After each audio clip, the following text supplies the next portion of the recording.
Assalamualaikum warahmatullahi wabarakatuh.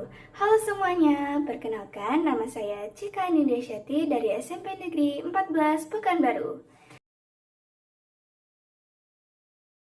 Saya di sini akan meresensi kisah yang berjudul Kisah Kepahlawanan Kemala Bahrain dari Negeri Melayu.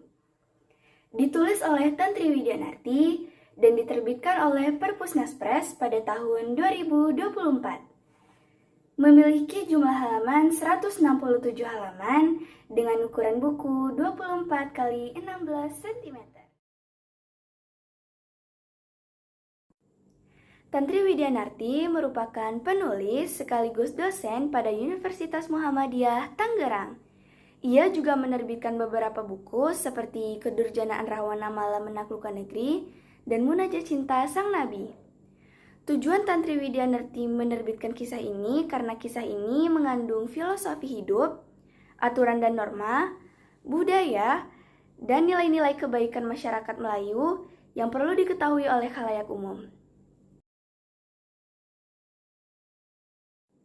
Kisah ini bermula ketika Kemala Bahrain dan dua orang adiknya, yaitu Jung Aksa dan Mengindara Rupa, dibuang ke hutan oleh ibunya, yaitu Putri Indah Pertiwi. Sebab jika mereka tetap berada di kerajaan dan ayahanda mengetahui keberadaan mereka bertiga akan dibunuh. Saat mereka merasa lapar, mereka melihat ada sebatang pohon mempelam. Kemala Bahrain pun datang, lalu dilontarkannya golok yang dibawanya pada pohon mempelam dan banyaklah buah pelam jatuh ke tanah. Mereka juga memakan hewan-hewan secara mentah-mentah, yaitu pelanduk dan babi hutan. Tengah malam, Kemala Bahrain terbangun. Ia merasa ada firasat yang tidak enak. Ternyata benar dengan perasaannya. Ia sangat terkejut melihat sepasang harimau yang ingin memangsa mereka. Lalu ia keluarkan golok yang ia bawa dan secepat kilat dilemparkannya kepada kedua harimau tersebut hingga mati. Pada suatu hari, sebuah negeri yang bernama Gempa terdapat seorang raksasa yang bernama Botakala. Memiliki kepala 10, tangan 20, dan istrinya 10. Ia selalu berjalan ke berbagai tempat untuk mencari tempat tinggal.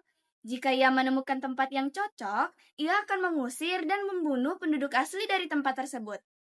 Suatu ketika, Botakala sampai di negeri Nursafa dengan rajanya bernama Mengalarsah. Penduduk desa berlarian kocar-kacir ketakutan. Sebagian penduduk desa dibunuh dan dimakan Botakala dan istrinya.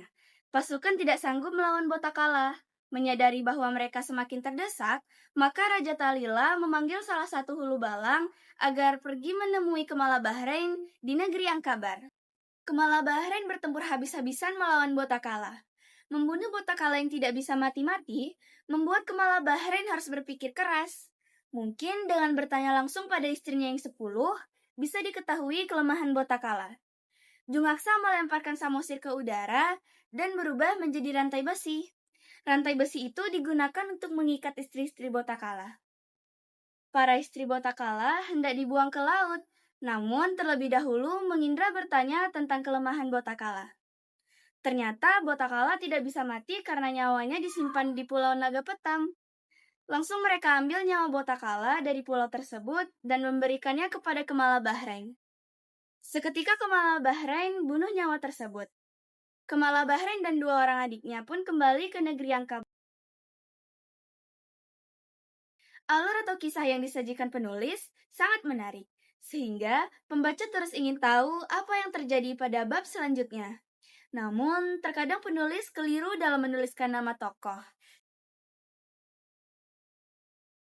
Kisah ini bertemakan perjuangan ketiga anak muda yang berjuang hidup tanpa orang tua yang mendampingi mereka.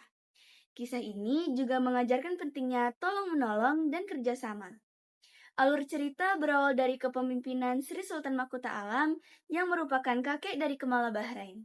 Beberapa kata yang digunakan penulis bersifat gaul. Penulis seringkali menyajikan suasana yang tegang dan sedih.